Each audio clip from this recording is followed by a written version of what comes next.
A reading from the book of Deuteronomy, chapter 29. These are the terms of the covenant that the Lord commanded Moses to make with the people of Israel in the land of Moab.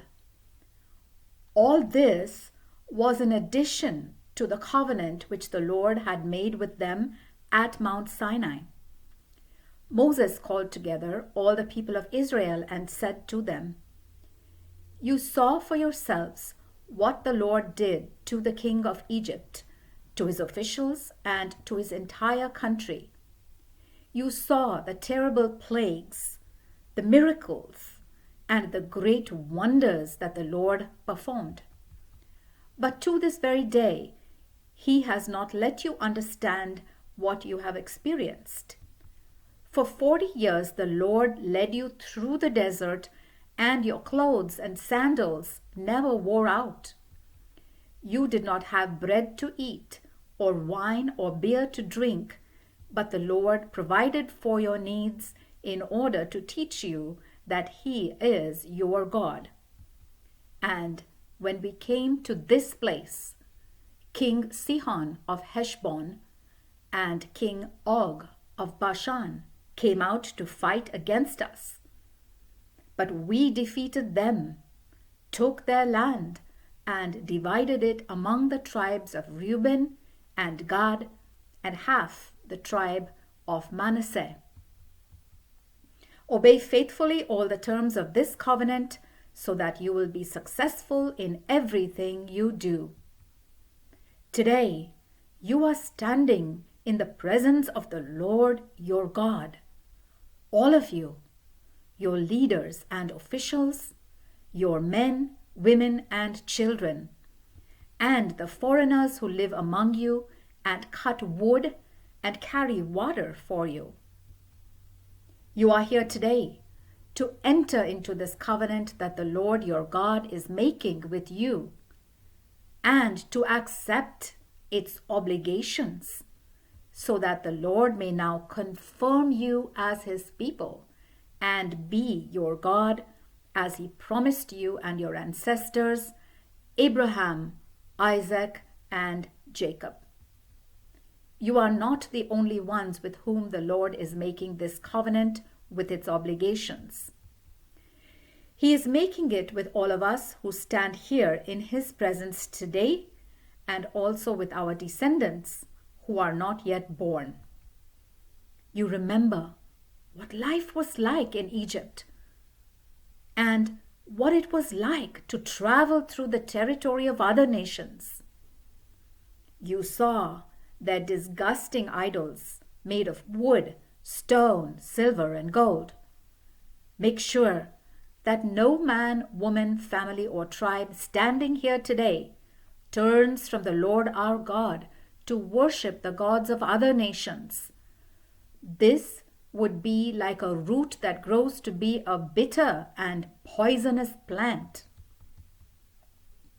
Make sure that there is no one here today who hears these solemn demands and yet convinces himself that all will be well with him, even if he stubbornly goes his own way. That would destroy all of you, good and evil alike. The Lord will not forgive such a man. Instead, the Lord's burning anger will flame up against him, and all the disasters written in this book will fall on him until the Lord has destroyed him completely. The Lord will make an example of him before all the tribes of Israel, and will bring disaster on him in accordance with all the curses listed in the covenant that is written in this book of the Lord's teachings.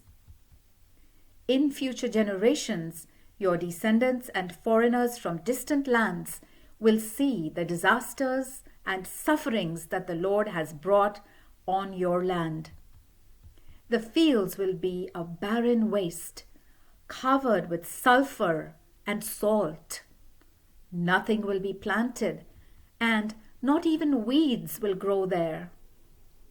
Your land will be like the cities of Sodom and Gomorrah, of Admah and Zeboim, which the Lord destroyed when he was furiously angry. Then the whole world will ask, why did the Lord do this to their land? What was the reason for his fierce anger? And the answer will be, it is because the Lord's people broke the covenant they had made with him, the God of their ancestors, when he brought them out of Egypt. They served other gods that they had never worshipped before, gods that the Lord had forbidden them to worship. And so the Lord became angry with his people and brought on their land all the disasters written in this book.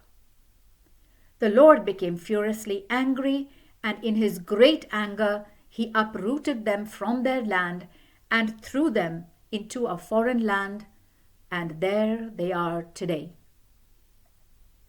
There are some things that the Lord our God has kept secret, but he has revealed his law, and we and our descendants are to obey it forever.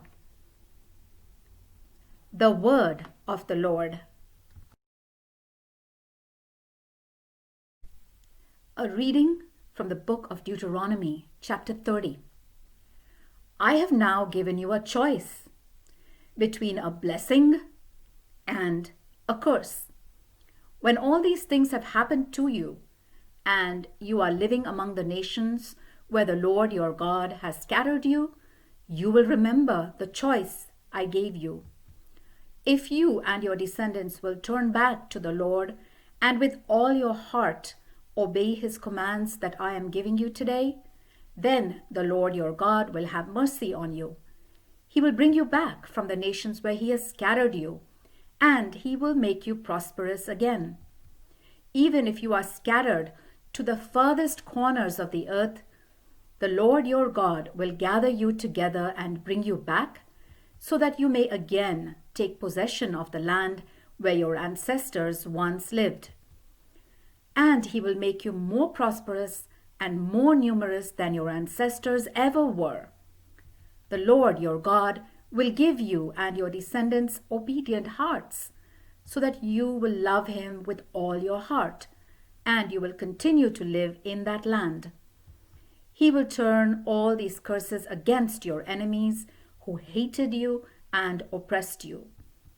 And you will again obey him and keep all his commands that I am giving you today. The Lord will make you prosperous in all that you do. You will have many children and a lot of livestock, and your fields will produce abundant crops. He will be as glad to make you prosperous as he was to make your ancestors prosperous, but you will have to obey him and keep all his laws that are written in this book of his teachings. You will have to turn to him with all your heart. The command that I am giving you today is not too difficult or beyond your reach. It is not up in the sky. You do not have to ask, who will go up and bring it down for us so that we can hear it and obey it?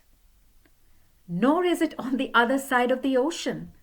You do not have to ask, who will go across the ocean and bring it to us so that we may hear it and obey it? No, it is here with you. You know it and can quote it, so now obey it.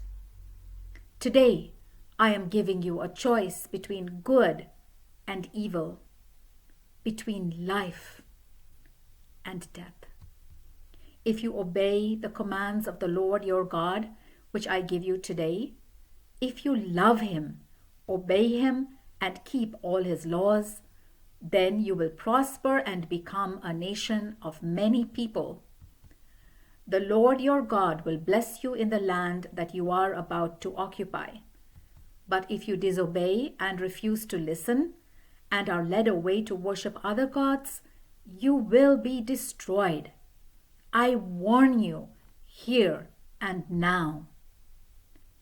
You will not live long in that land across the Jordan that you are about to occupy.